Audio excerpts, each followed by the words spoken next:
The Nintendo Switch 2 has been out for about 6 weeks now, and while it has had one of the most successful console launches of all time, it has faced a lot of negative attention online from potentially being a bit of a lackluster upgrade. I'm going to go through a few of those key points that people have been making to find out if that is the case, or whether or not this is a worthy upgrade over the Switch 1. Before I jump into the first section of this review, I am just going to clarify I'm not going to be touching on the technical specifications of the Switch 2, such as the processor or the graphics card, due to the fact that most people who are buying this console will not be buying it because of the specs, but because they want to play the latest Nintendo games. For example, if you wanted to play the new Mario Kart World, your only option is to buy a Switch 2. So people who are buying this to play that game aren't buying this for the specs on paper, but for the enjoyment of the game itself.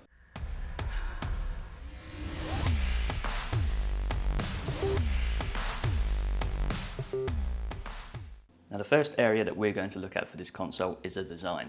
Now as you can tell, it follows the same formula as the Switch 1, as this is obviously a sequel to the original console, so you still have the detachable Joy-Cons, and it can both be played in handheld and dock mode. It is now a much larger console with a larger screen, larger Joy-Cons, larger everything, and it's so much more comfortable to use when playing in handheld mode, and when you use the Joy-Cons separately, connected to the controller mount, it's a much more comfortable experience versus the smaller Joy-Cons of the previous Switch.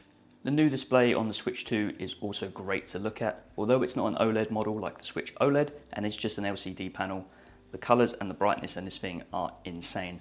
And when they do eventually release an OLED model in a few years' time, which I think there will be no doubt they will do, then that's going to look even better with this new performance. In terms of the new Joy-Con design, yes, they are larger and they are much more comfortable to use, but the new detachment method using the magnets is far more satisfying and 10 times easier to navigate around when you need to detach those Joy-Cons quickly. Overall for me, I don't have any negatives with regards to the design of this new console. When it comes to handhelds, bigger is better, and this just ticks all the boxes.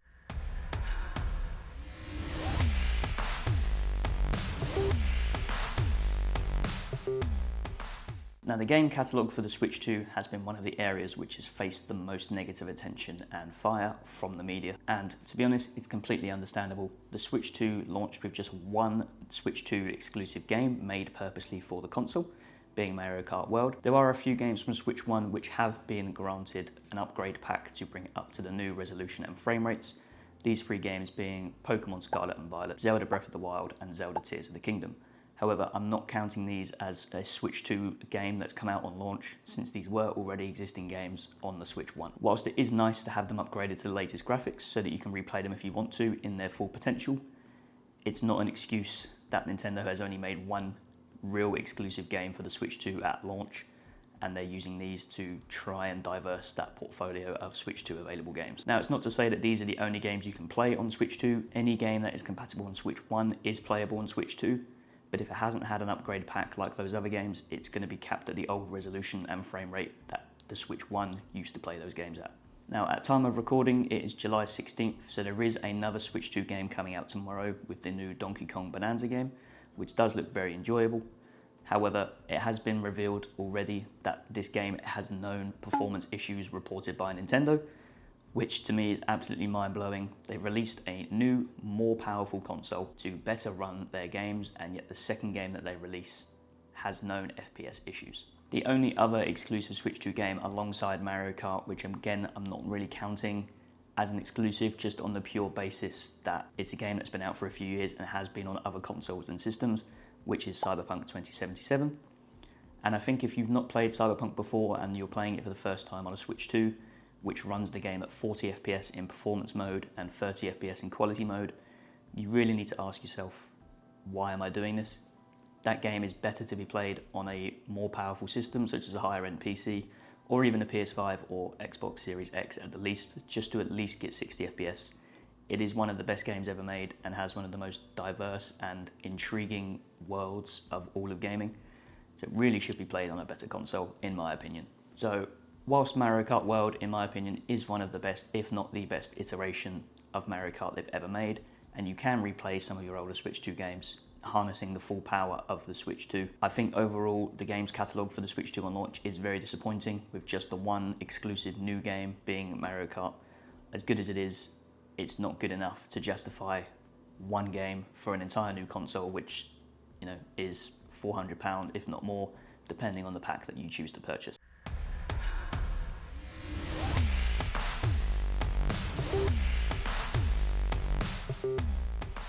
Now, the next major area of concern that people are complaining about with the Switch 2 is battery life. People who are playing in handheld mode, playing one of the newer games or one of the upgraded pack games that I mentioned previously, are saying that they're getting a battery life 2 hours or less when they're playing for a consistent session. Now, whilst this isn't an ideal amount of battery life if you're out and about on the go, it is comparable to other handhelds like the Steam Deck and the ROG Ally. And when compared to the ROG Ally, there is a significant price difference, with the Ally being a lot more expensive. So in relativity terms, it is in line with other handhelds on the market. Now, the Switch 1 did have a similar battery life when playing in handheld mode, and I know this is meant to be an upgraded console, so people were expecting it to be better, but it is worth remembering that although the Switch 2 has a bigger battery, it is now putting out higher graphics on a larger, brighter display, so it is going to stay slightly relative even with that battery improvement. For me personally, I played my Switch 2 most of the time in a dock so that I can plug it into my TV and get the 4K 60 FPS output. But I do understand there's a lot of people who buy a Switch 2 with the pure focus of using it as a handheld device. Now, you can use a portable power bank, but the Switch 2 will get hot if charging and playing at the same time. It's not going to overheat and shut down, but it will warm up slightly and may then become uncomfortable to hold if you are doing that for a long time. When using it in the dock, however, heat is not an issue. The dock does have a built-in fan to keep the system cool while it's outputting at higher resolution.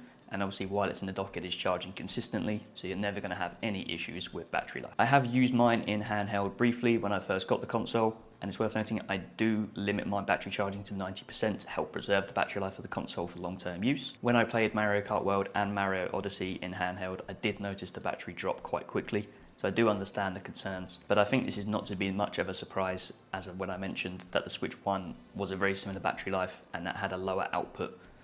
So I can personally see past the battery issue myself, since I very rarely take my Switch out, and the dock is, as I've said, my main preference of playing, so it's not really much of a concern to me.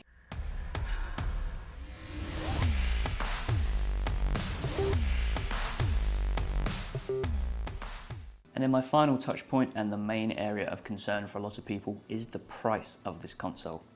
This Switch 2 is in the same pricing bracket as a PS5, as an Xbox Series X. Now, whilst it is expensive for a Nintendo, you do have to remember that Nintendo can price things how they want. People are always going to want to play Mario games or Animal Crossing or Zelda games, and the only way to do that is by buying the Nintendo Switch 2. Whilst I do also agree that this price is expensive, I have had a lot of fun on the Switch 2, especially on Mario Kart World. It is an absolutely amazing game, and as I mentioned, I think it is now my favourite iteration of Mario Kart. You can just do so much in it with the new mechanics, the charge jumps, the tricks, all of the new shortcuts that they've added. I'll include a clip of one of the clips that I hit online, taking a couple of shortcuts, just so you can see what I'm talking about. But as an overall, do I think it's worth it?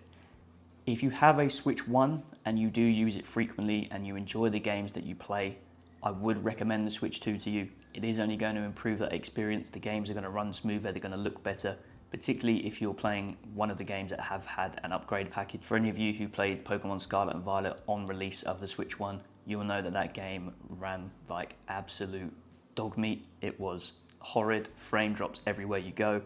I have played the game again since I got the Switch 2, and it runs like an absolute dream, and it looks great on the new resolution. However, if you are just a casual Switch user and you very rarely play Mario Kart, you take it to a friend's house and you play games with single controllers and you just do it for fun, I wouldn't rush to get the new Switch 2 just because the game library is quite limited, and I would probably wait for that to expand just so you've got more options when you do decide to buy the console. And for anyone who's never owned a Switch before, I probably wouldn't rush straight in and buy a Switch 2 with that expensive price tag. I would probably recommend picking up a second-hand Switch Original or a Switch Lite, just to see if you like the form factor of playing on a smaller console. And then if you do decide that you like it, then you can potentially look to upgrade to a Switch 2 later down the line. The other thing worth noting, this console has obviously launched with the prices of £395 for the console only, or £429 for the console with Mario Kart World, which is going to give you about a half price discount on the Mario Kart game compared to buying the console separately and buying the game separately. So if you are going to buy one, definitely get the Mario Kart bundle, save yourself some extra money. It's also no doubt that with the consoles launching at this price, they are only ever going to go up unless there is a sale on, which is not going to be for a while considering the console is new and has had one of the highest selling launches of any console ever. So if you do think at some point you are going to want one, it may just be worth grabbing now for the pure fact that you can get it at this price instead of having to face any potential price rises in the next 6 months. I know Nintendo have just put the price up for the original Switch in Canada for whatever reason, so potentially there could be a price rise for the Switch 2 coming sooner than we may even expect. So that's my overall verdict on the Switch 2. I hope you guys enjoyed. This is only my second video on the channel, so if you do have any feedback or tips, please leave them in the comments and I would greatly appreciate it. If you watched my previous video, you'll know that the Oakley Meta glasses review will be coming next week when they get delivered on the 22nd. So if you do want to stay tuned for that, make sure you hit the subscribe button and leave a like. Thanks for watching, guys. See you later.